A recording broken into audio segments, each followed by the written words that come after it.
The 49ers are injured to high heavens. Brandon Ayuk got his bag, and we are thankful that he got his bag because he blew out his knee in this game, tore his ACL and MCL, and we wish him the best here at Balls Across the Pond. But now that means that the number one wide receiver for the San Francisco 49ers that played in that game was a guy who got shot a few weeks ago, Ricky Pearsall. Because Ayuk was out. Debo had pneumonia-like symptoms. He was in the hospital, just got discharged. Jawan Jennings was out. And he was when you're on wide receiver 4 and you're on running back 2 because you haven't got CMC, do you really expect to beat a Chiefs team which, Mahomes is not playing well, but do you really expect to beat Spags' defense without all of those players? Come on, let's be realistic, right? Yeah, 100%. This 49ers team right now is slowly turning into like a zombie. I don't know how they're going to sort of get their season back on track because they've lost too much personnel, and we've known it from the start. Like, Brock Purdy is dependent on his weapons. This is what made his growth process a lot easier. You know, he had perennial all-pros in each position, you know, whether it was tight end, outside receiver, slot receiver, tailback. He had those weapons, and once you take those away from him, you know, he looks lost out there. 3 interceptions, that's not like him at all. You know, 17 for 31. That was a bad yards. one. It was really bad. And I think for him, he's kind of looking at this as like a contract year. And, you know, there's been rumblings heading around that if the 49ers can't put it together this season, this could be it. Because because a lot of people, a lot of those guys are paid now, and you can't keep all of them. I think the issue is that when you have all those guys and everyone keeps getting it. So Debo, he was ill this week, right? But he's had his injuries of late. CMC hasn't started a game yet. Jordan Mason is great as a backup, but in terms of catching the ball out of the backfield, they don't use him in that regard. Yep. So that's a huge loss in terms of the balance of the team. And then you're looking at who's like catching the ball in this game. Okay, Kittle's going to become like the de facto wide receiver 1, even though it's a tight end, right? Ayuk had 2 receptions and then blew out his knee. You got Pearsall, you got Ronnie Bell, Jacob Cowing. There's absolutely Pearsall's a guy. Like, Pearsall's a guy, but the thing is, it's more of just it's. He would have been is much easier when he's having to go up against not the number 1 corner. Not like when he's lining up as your main person, that's going to be really, really difficult. And then you look at Mahomes. Yeah, Mahomes.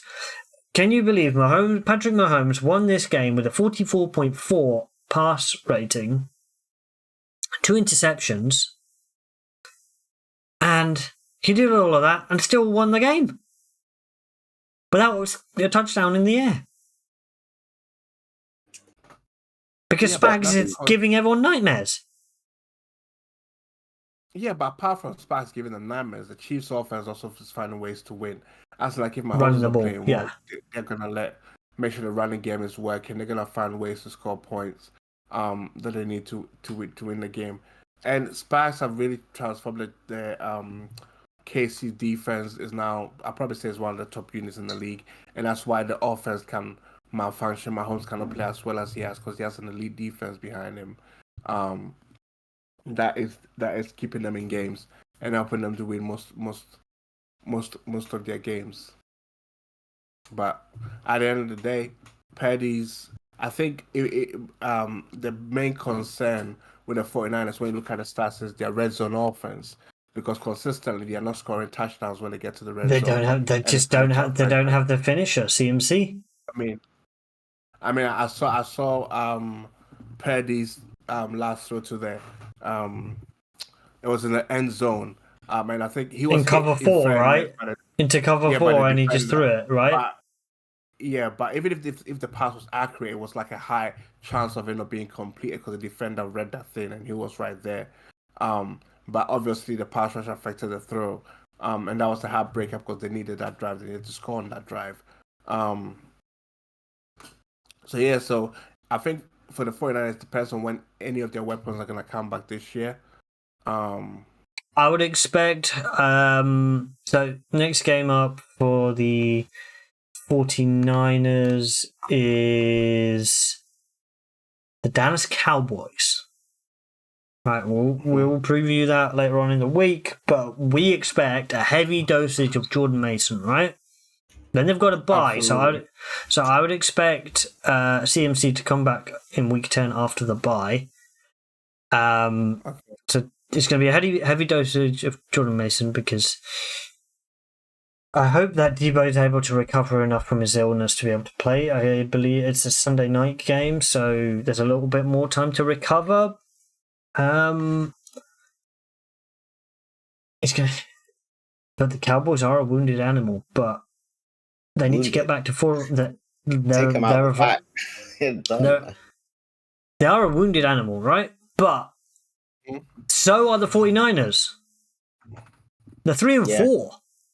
Yeah, there's desperations. Sometimes, wounded animals can be the most dangerous. Their backs are cornered. But we'll talk about that game later on in the week.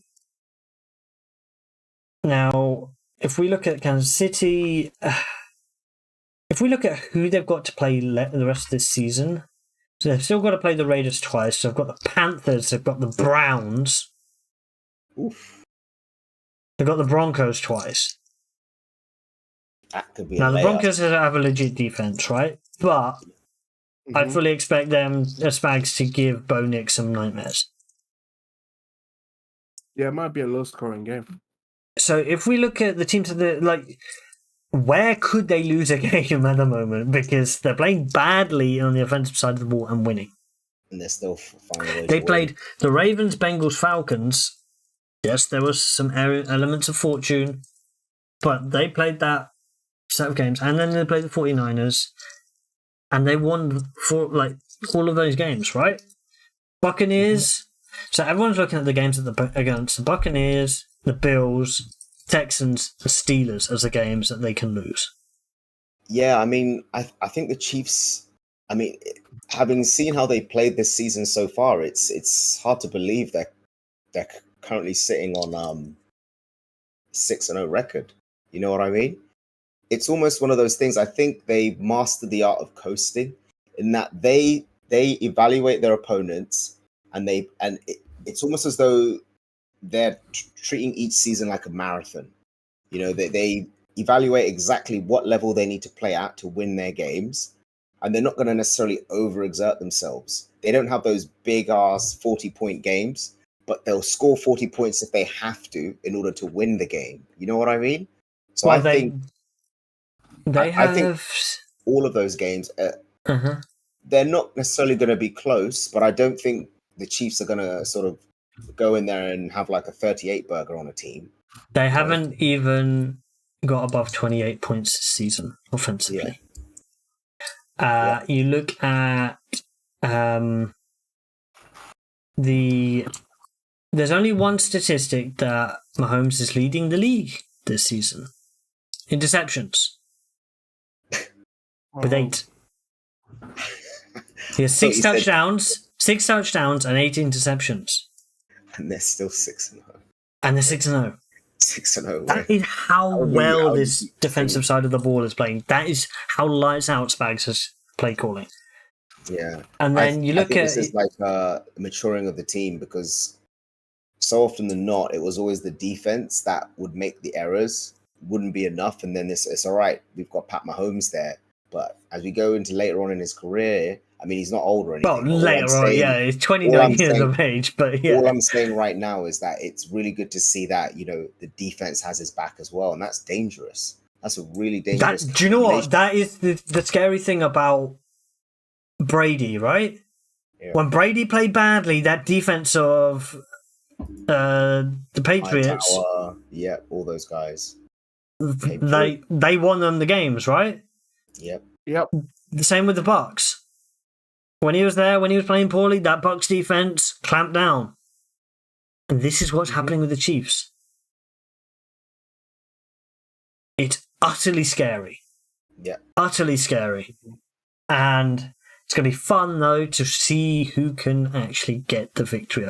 Do you know what? I wouldn't put it past the Broncos to beat them somehow in the first meetup. Because you know what the stupidity is behind this league. They'll beat all these big teams and then they'll lose to a shitter.